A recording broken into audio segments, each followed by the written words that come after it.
He describes it as a slim book of words that he's been churning out over the past 18 months. It is a poetry delight. It is a factually correct description. Good morning, Tim Key. How you doing, fella? Good, thank you. How are you? I am very well. Welcome to the show. We have to start with chapters which you describe. Well, we don't have to. Start where you like. Well, okay, we'll start where we like. Yeah. We're going to start where I like, and that is with your book chapters. Fantastic. That's where I would have started. That's what we're here for. which you describe as your least ambitious project to date. It is, yeah. I don't know what the way to say this is without swearing, but I churned it out. Yeah, churned it out is the one. Nice. Yeah, it didn't. You know, sometimes you write something where there's a lot of pain and you get somewhere really decent. This one was no pain, got nowhere really. But you know, you can sort of dip into it and no pain, no gain. This book is the definition of no gain.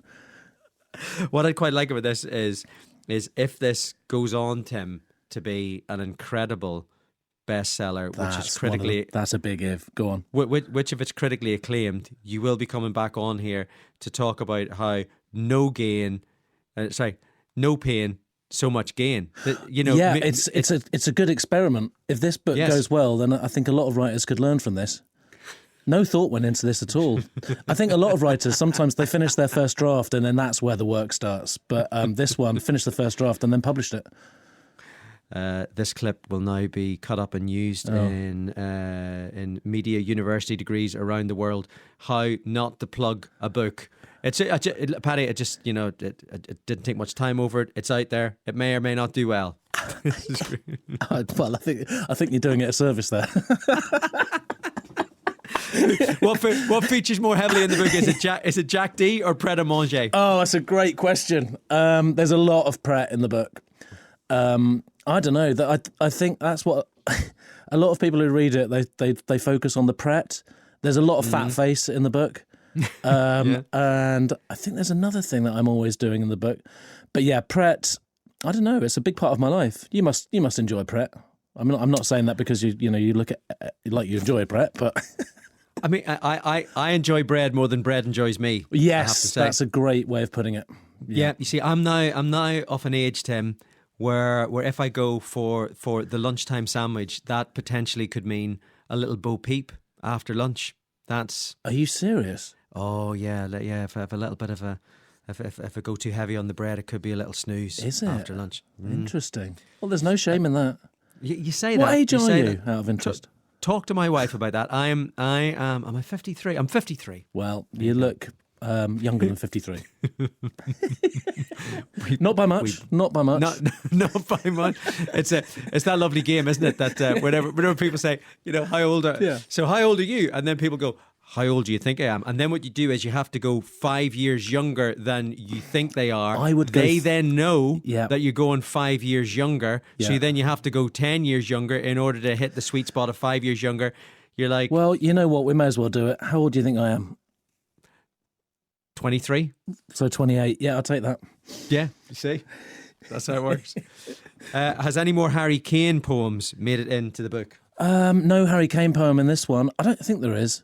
No, my last book, the final poem I put in was a Harry Kane poem. Just as we went to print, I added one in. But I have written one about Harry Kane since, which is a sort of Halloween-themed Harry Kane one, which will go in a book at some point, I think. Yeah. My son has a Halloween-themed Harry Kane football card. So I think you may be onto something there for the younger generation. Yeah, well, in my poem, he turns into a werewolf in the end when he's taking a penalty. Is this before or after he breaks the Bundesliga scoring record? It was written before, but I mean that's a guarantee, isn't it? Is it? It's got quite a few more to get. It's Lewandowski's record, isn't it? It's Lewandowski's record. He gets all the other ones. Will he get that? I don't know. I think he might do. He's a good footballer, isn't he, Kane? He is. And Lewandowski, probably quite a tricky word to rhyme in a book of poetry. I would not go there. I don't think I've ever rhymed something with more than one syllable. Things like cat, I like. Bake.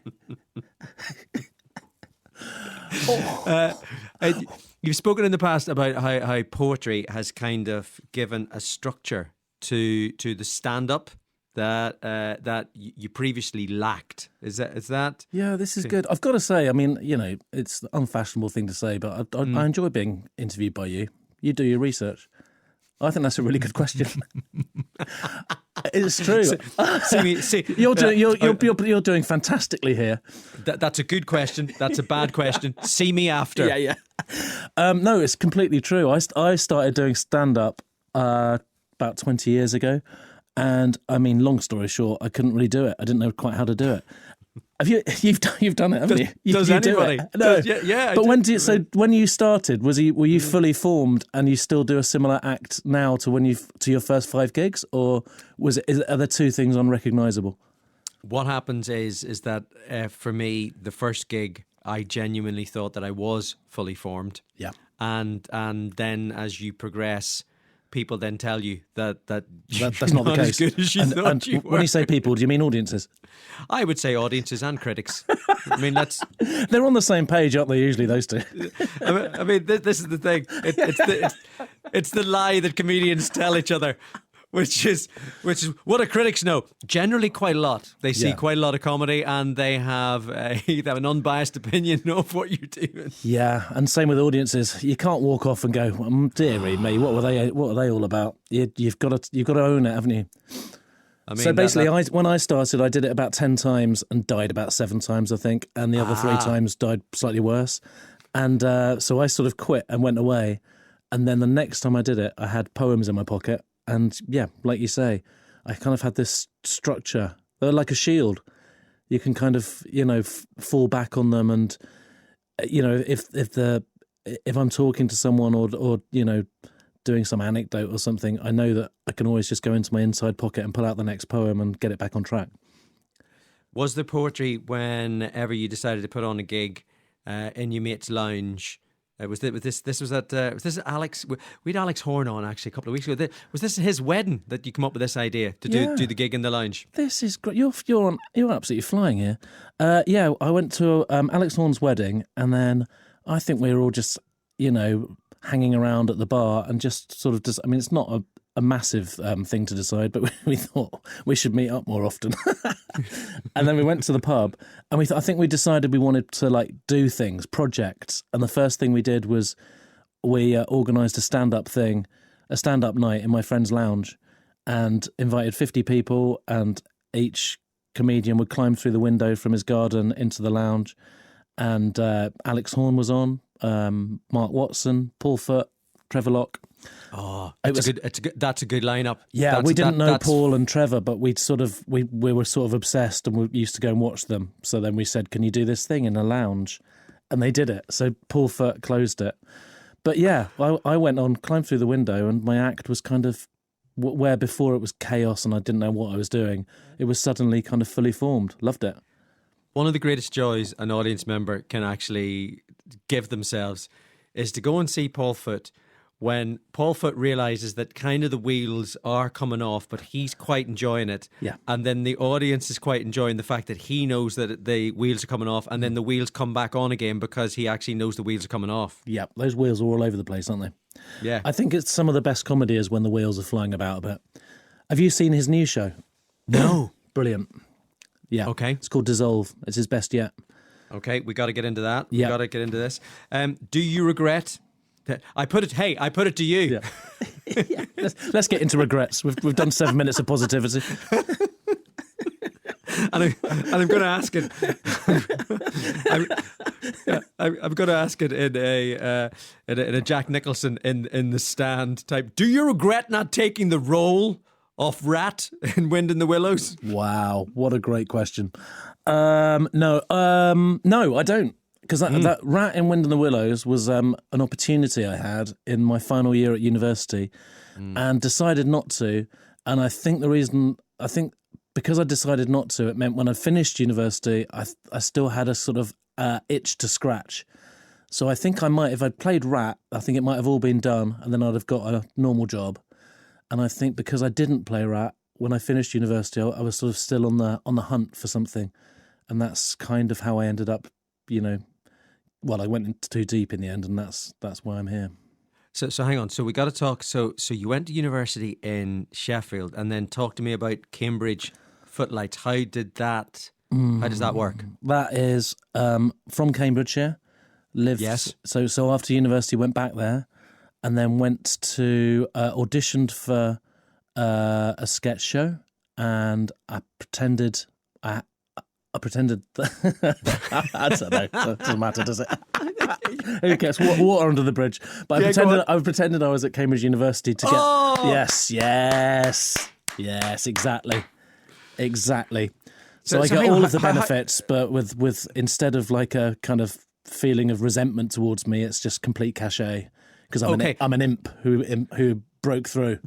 So hang on. So how much of the fake student life did you actually embrace? What bits did you dip in? I mean, how method? Well, it wasn't like how method did you go? Well, it wasn't like buying stationery and things for lectures, if that's what you're asking. I mean, were you turning up in the union and kind of pretending to discuss lectures with people, or did you just turn up for the footlights? No, I'd sit by the river, like looking vexed with the cover of a book that I should have been reading. No, but I actually think I kind of had all of the good with none of the bad at that place. I don't know. To get in to study there, that would have been a bit of a stretch, and if I had been able to, I think I'd have been completely overwhelmed by the pressure of it all. So to be there and not have any of the pressure, but have all of the kind of the socialising and kind of just being, it's a kind of fun environment there, actually. It's just like being at university, but, But you weren't. I wasn't, no. So actually the bits where people say I need to get up early to do a lecture, I'm sort of, although I am saying, yes, I need to get up early and do a lecture, I actually didn't have to. I had to go and do my temping job up the road. Brilliant. More from Tim Key coming up shortly. His book of poetry called Chapters is available via his socials at Tim Key Poet or utterandpress.co.uk. Thanks so much for coming on, Tim. We've got lots of questions coming in. How near did you get to landing a role in The Crown? I don't know. Well, I did an audition, and so I got seen, but I don't remember being in it. So something must have gone wrong. Something was. Are you allowed to divulge what role you were seen for? Can do. Yeah, it's the chap Fagin, Michael Fagin. Yes, the guy who broke into the Queen's boudoir. I see what you mean. Yeah. And do you think you looked too friendly? Yes. What I think that's what it was. I would imagine it's something along those lines. Either too friendly or not good enough at acting. It's one of the two, isn't it? You say that. We're gonna talk about your new feature film in just a second. So we both know. Beautiful. We both know it's not the acting. Tamsin wants to know. Now I'm confused about this message from Tamsin. She says, "I've got tickets to see Tim on April the 5th. Sure. For my birthday. Yep. Can you please ask him when he's next on tour? So that the date on April the 5th is a date that's not part of a tour. Is that what she means? Must be. You never know with Tamsin. April the 5th feels like it's a... you can have these gigs. You must do these sometimes where you're part of a mixed bill. So That's what I'm saying. I think I'm playing somewhere on April the 5th. Must be. She knows best. But okay. Whether I've got a tour coming up, that I don't think I do at the moment. I think I'm at the start of a new thing. That's what's happening. And is that thing jotting down ideas for a potential new show, or do you do what nearly every other comedian does, which is they book the venues, put the poster on, come up with a name for the show, and then essentially start to write the show a month before the gigs? No, I've never done that. That would stress me out. But the thing is, the terrain is changing because if you want to do a tour, you have to, if you want to do it my way, which is to make a show and then once you're really happy with it, book a tour in, then you're not going to be touring until 2 years after you've, they book up so early now. So my promoter wants to do your method, book some venues and then write a show. And that stresses me out. So we are at your friend of mine an impasse at the moment. But I think I'm going to start writing, and I think once I've got a bee in my bonnet, I think I'll be able to book in the tour. Okay. Have you given the audience member, this is probably the most random and potentially best question we've ever asked on this show. Have you given the audience member who spotted your cancer free tickets for life? No. I mean, she's just doing her job. So talk us through what that job was and what did she spot and how. I've got. I mean, the trouble. The trouble is cancer again. I've caught Rick Edwards in this studio. And I don't want. Yeah. I don't want him in here. I'm touching your knee. Get off me! I'm touching your upper leg. I'm trying to talk about surviving cancer. I know. Yeah, I've heard you talk about it before. Yes, because we're friends in real life. Yeah. But this is me doing my job.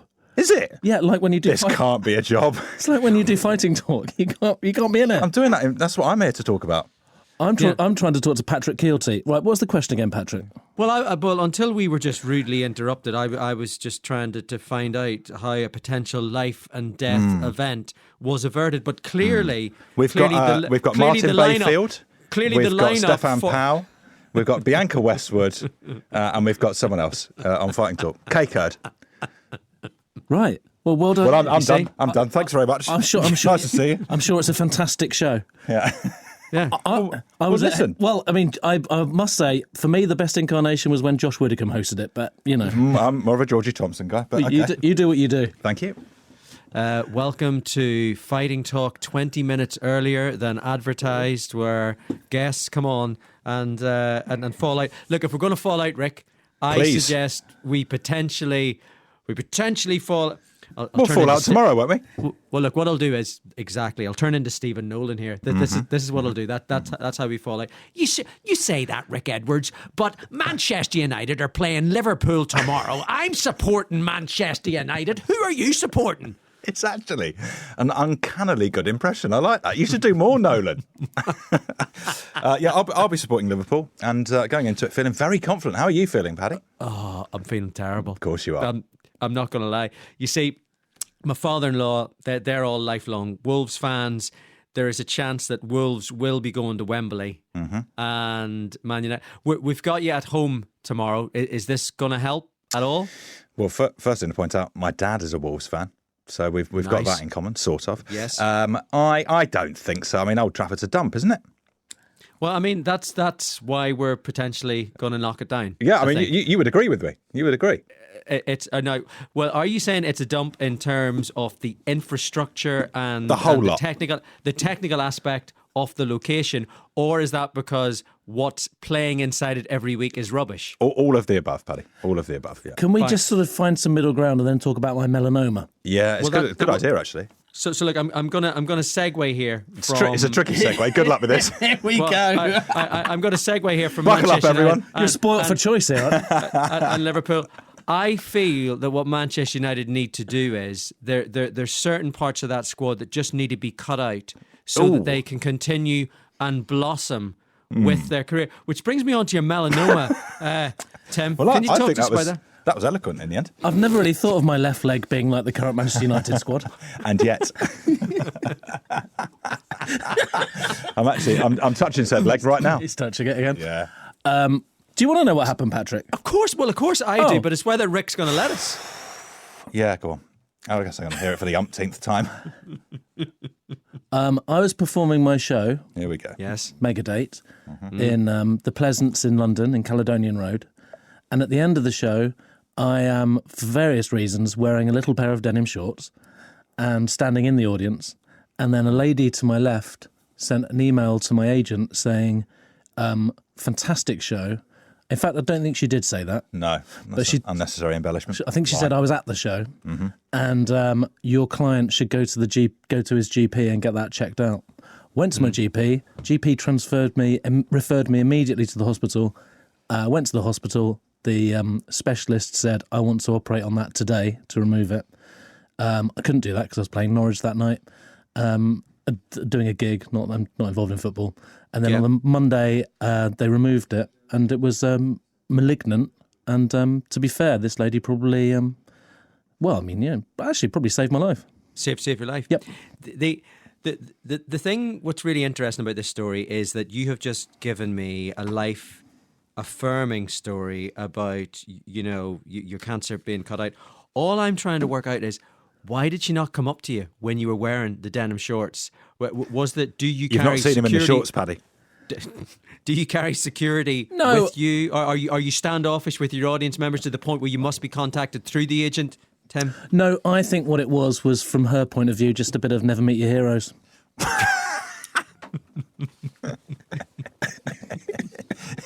I'm surprised she emailed my agent. I'm glad she did. Okay, so what we need you to do, we know that you captained your school football team in 1992, Tim. Yes, I did. What to the cup? Yes. Yes, we won the schools cup. We beat Linton 2-0 in the final. I was taken off on 60 minutes because I was too cold. There you go. I know you're often compared to, is it Jan Molby? Is that the style? That Yeah. you... Physique. Vision. All right. Yes. Yeah, I do. Vision. I think I've got Jan's vision. I'll tell you another player who I think I played quite similarly to, and I'd thank Rick just to be quiet for a moment because I do play football with him. But Is you it know, Melanoma, the Italian left back? too soon. No, it's a certain Jude Bellingham. I'm taking my cans off. I can't listen to this. No, hang on. So But you'll what still I hear need- me. You're sat next to me. What do you think? I'm leaving the room. What we need to know is we need a score prediction from you, Tim. Tomorrow, Manchester United, Liverpool for myself and for Rick. Yeah, it's sort of I think horrible phrase. You're not going to like this, Paddy. Really? Yeah. No, you're not. 4-0 Liverpool. 4-0. Yeah. But you're not arguing, are you? The thing is, there's a pause here, and the pause is part of me wondering whether I would take that. That's the problem. Bite your hand off. I'm sitting going, could you make it 3?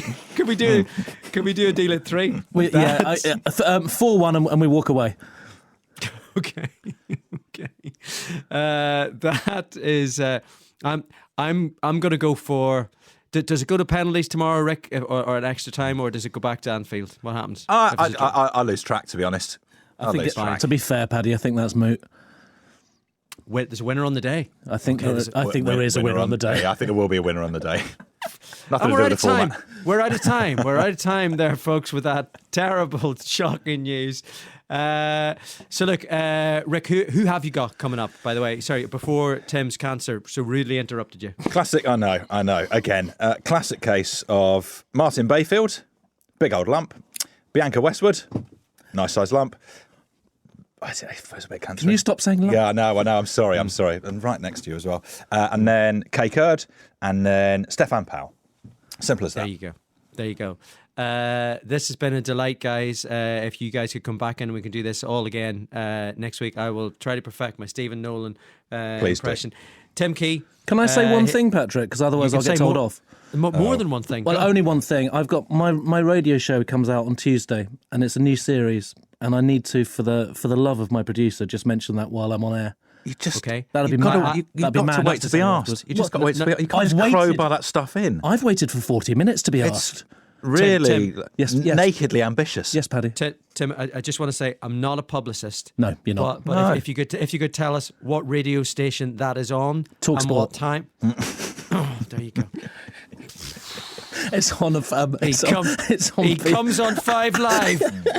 It's on Radio 4 at 6:30. Honestly, this guy loves Hawksby and Jacobs. He does. He does.